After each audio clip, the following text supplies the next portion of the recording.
नमस्कार। पिछली क्लास में हमने कैल्शियम के बारे में पढ़ा था, कैल्शियम के कमी के प्रभाव तक पढ़ा था। आज हम उसी टॉपिक को आगे लेते कंटिन्यू करते हैं। कैल्शियम की प्रतिदिन मांग, क्या मांग होती है कैल्शियम की, हमें कितनी रिक्वायरमेंट होती है कैल्शियम की, इस चीज़ के बारे में पढ़ेंगे। शिष्यावस्था, बाल्यावस्था, किशोरावस्था, गर्भावस्था, धात्री अवस्था में कैल्शियम अधिक मात्रा में आवश्यक होता है। प्रौढ़ावस्था में कैल्शियम की आवश्यकता कम होती है। वृद्धावस्था में डीकैल्शिफिकेशन के कारण कैल्शियम की आवश्यकता अधिक हो जाती है। अब सबसे बड़ी चीज़ आती है कि शिष्यावस्था में WHO ने बताया, FAO ने बताया, ICMR ने बताया कि पोषण विशेषज्ञों ने बताया कि 0 से 1 वर्ष तक के बालक को 500 से 600 मिलीग्राम कैल्शियम की आवश्यकता होती है, परंतु जन्म से लेकर 6 माह तक के शिशु को प्रतिदिन 250 से 300 मिलीग्राम कैल्शियम की आवश्यकता होती है। इस समय बच्चा पूर्णतः माँ के दूध पर निर्भर होता है और पोषित होता है। उनकी कैल्शियम की दैनिक मांग स्तनपान से पूरी हो जाती है, परंतु FAO, WHO और ICMR के विशेषज्ञों ने 500 मिलीग्राम इसकी प्रस्तावना करी है। आवश्यकता से अधिक कैल्शियम देने से बच्चों में इडियोपैथिक हाइपर कैल्शियमिया हो जाता है, जो स्वास्थ्य के लिए हानिकारक होता है। फिर आता है बाल्यावस्था। बच्चों की वृद्धि, जैसे जैसे वृद्धि होती है कैल्शियम की गति बढ़ती जाती है। बढ़ते बच्चों को अधिक कैल्शियम की आवश्यकता होती है, क्योंकि इस समय बच्चे की लंबाई वजन में बढ़ता है, दांतों में भी वृद्धि होती है, अस्थियों में ग्रोथ होती है। 10 से 15 साल के बच्चे को 600 मिलीग्राम पर डे कैल्शियम की आवश्यकता होती है। यह ICMR ने और FAO और WHO ने प्रेस्क्राइब किया है। फिर आता है किशोरावस्था।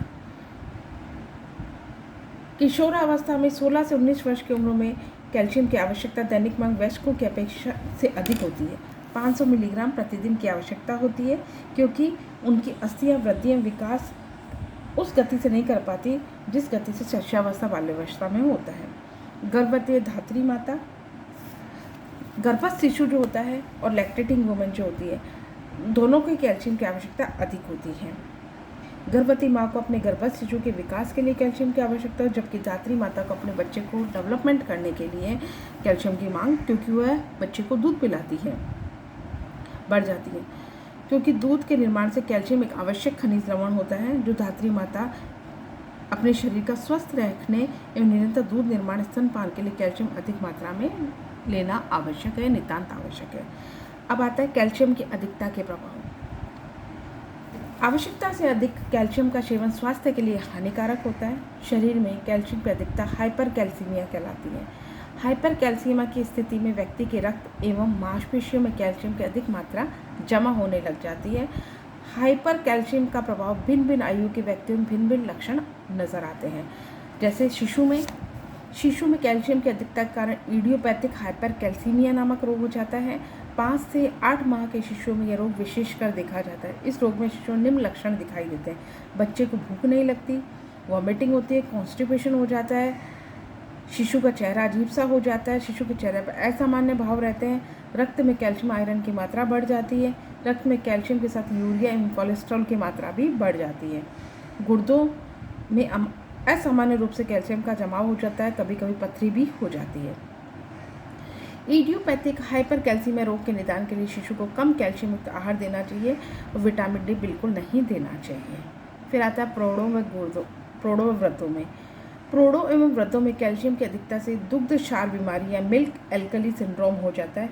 इस बीमारी में रोगी के रक्त तथा शरीर में कोमल तंतुओं में कैल्शियम का अधिक जमाव हो जाता है, जिससे उनमें निम्न लक्षण देखने को मिलते हैं: उल्टी होना, ग्रसनी आमाशय में रक्त का स्राव होना, हाई ब्लड प्रेशर होना, हेडेक होना।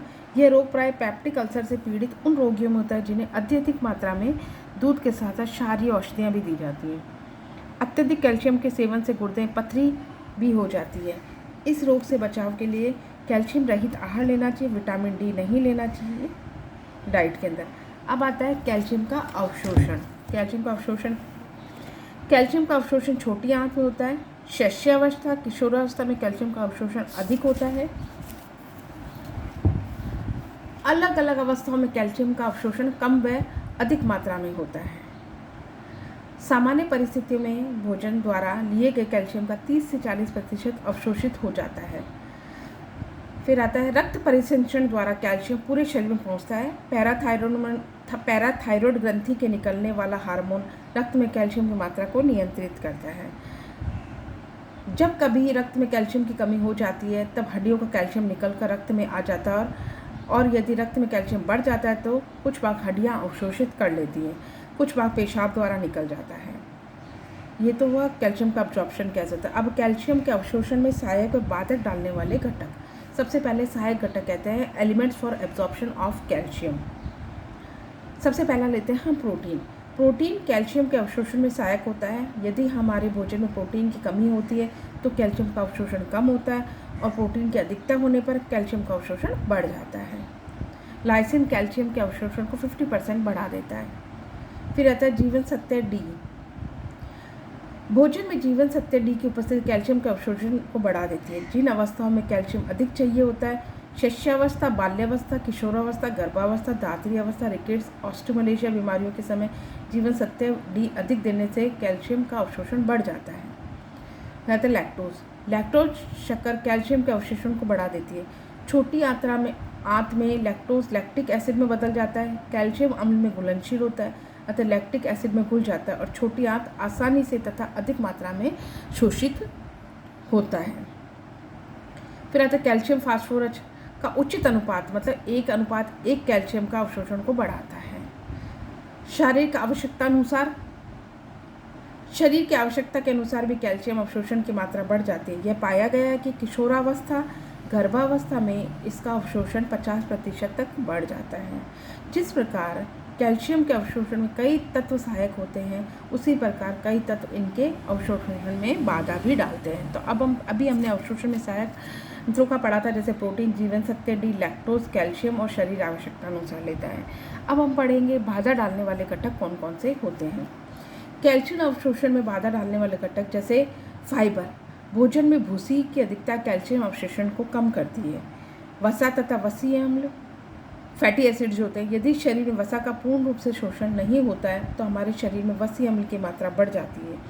ये वसीय अम्ल कैल्शियम के साथ मिलकर अघुलनशील पदार्थ बनाते हैं, जिससे कैल्शियम का शोषण ठीक से नहीं हो पाता और यह मल के साथ शरीर से बाहर निकल जाता है।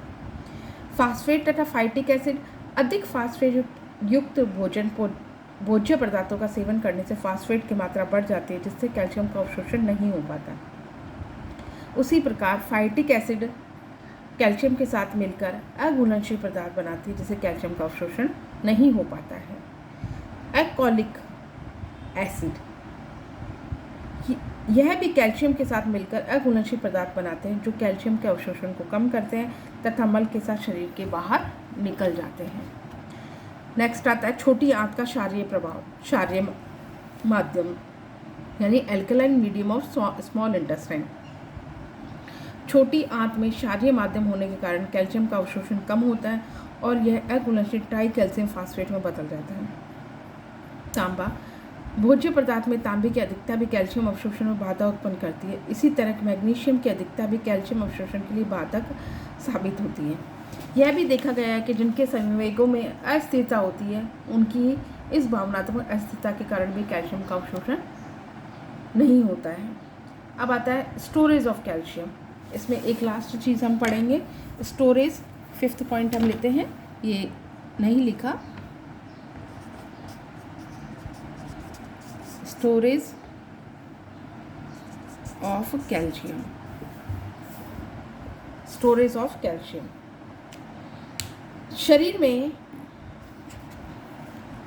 शरीर से कैल्शियम का निष्कासन मल, मूत्र, पसीने के द्वारा होता है। हमारे शरीर से एक दिन में 320 मिलीग्राम कैल्शियम का निष्कासित होता है। स्वस्थ पूर्ण व्यक्ति के शरीर में प्रतिदिन मूत्र के द्वारा 175 मिलीग्राम, मल के द्वारा 125 मिलीग्राम, पसीने के द्वारा 20 मिलीग्राम और कुल टोटल मिलाकर ये हो जाता है 320 मिलीग्राम कैल्शियम हमारे शरीर से डेली निष्कासित होता है। ये तो हुआ कैल्शियम। आज हमने जो कैल्शियम के बारे में, कैल्शियम की प्राप्ति, कैल्शियम की प्रतिदिन मांग क्या होती है, कैल्शियम की अधिकता का प्रभाव पड़ा, कैल्शियम का अवशोषण पड़ा और कैल्शियम अवशोषण में सहायक घटक कौन से हैं और कैल्शियम के अवशोषण में बाधा डालने वाले घटक कौन से हैं, और नेक्स्ट स्टोरेज ऑफ कैल्शियम। ये 5 चीज़ें हुई जो हम कैल्शियम में पढ़ा। तो टोटल मिला के हमारा कैल्शियम आज पूरा होता है। इसमें हमें सबसे पहली चीज़ पढ़ी कैल्शियम क्या होता है, कैल्शियम के कार्य पढ़े, कैल्शियम हमारे क्या कार्य करता है हमारे शरीर के अंदर, कैल्शियम के कमी के प्रभाव पढ़े हमने, फिर हमने पढ़ा कैल्शियम की प्रतिदिन मांग क्या होती है, और कैल्शियम की अधिकता और के प्रभाव पड़े, कैल्शियम का अवशोषण, कैल्शियम के सहायक बाधक घटक और स्टोरेज ऑफ कैल्शियम पढ़ा। ये तो हमारा कैल्शियम समाप्त होता है। नेक्स्ट टॉपिक फास्फोरस लेंगे जो नेक्स्ट क्लास में अपन पढ़ेंगे।